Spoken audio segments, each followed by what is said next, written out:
It turns out your credit score may be on a little bit of a diet. It's shedding points. And behind those trim numbers are some heavy financial pressures weighing on Americans.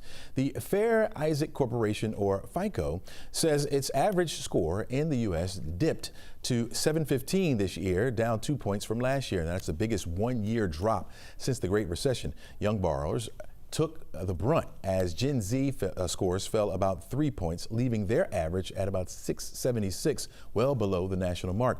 Credit card delinquencies have surged nearly 50% since 2001, signaling more Americans are struggling to keep up with paying those bills. Here to explain what's behind this dip is our consumer expert and friend of the show, Morgan Ward. How you doing? Hi, how are you? I'm doing pretty good, pretty good. All right, so what's the big pictures and when it comes to this story and what's behind why this is happening now? Just as you said, Chesley, the scores are going down and they are on the fastest decline since 2008. So we have that across the board. But again, as you said, Gen Z is suffering the most. The reasons for it are very linked to the economy. Things that we've been talking about. So we have high inflation and we have rising prices, and those two things work in conjunction. So meaning you're paying higher prices and your interest rates are higher, which means that we have higher credit card debt. And so that is raising the incidence of scores going down. What does a 2-point drop in the national average really mean for the everyday consumer? For the everyday consumer, it has 2 points isn't a huge deal, but is starting to have implications. So it makes it harder for us to get more credit. It makes it harder for us to rent homes. Your employers often see that score, so people have impressions of that, and it just makes money more expensive for you to attain, essentially. So if you're a consumer out there worried about your credit score slipping a little bit here, what's the single most impactful step you can take right now? It's paying your credit debt and making sure that that debt is under 35% of your total credit. So that's a very important inflection point number.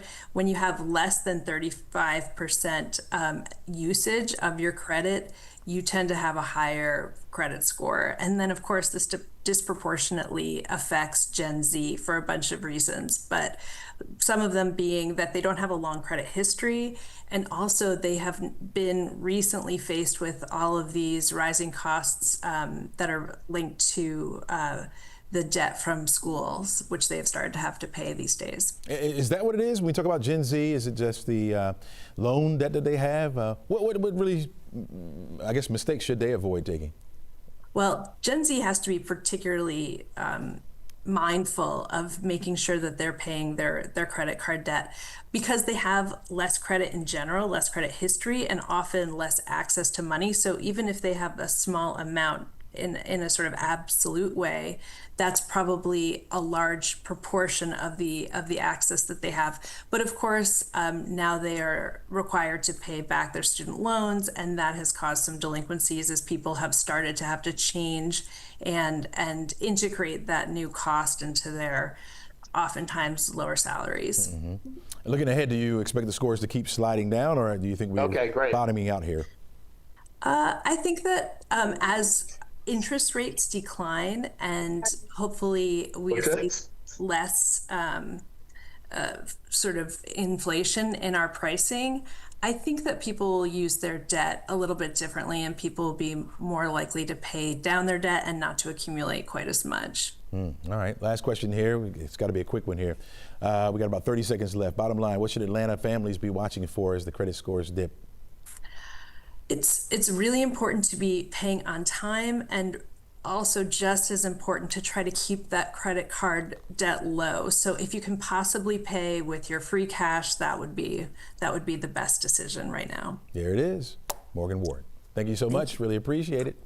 Thank you. Always good insight right there.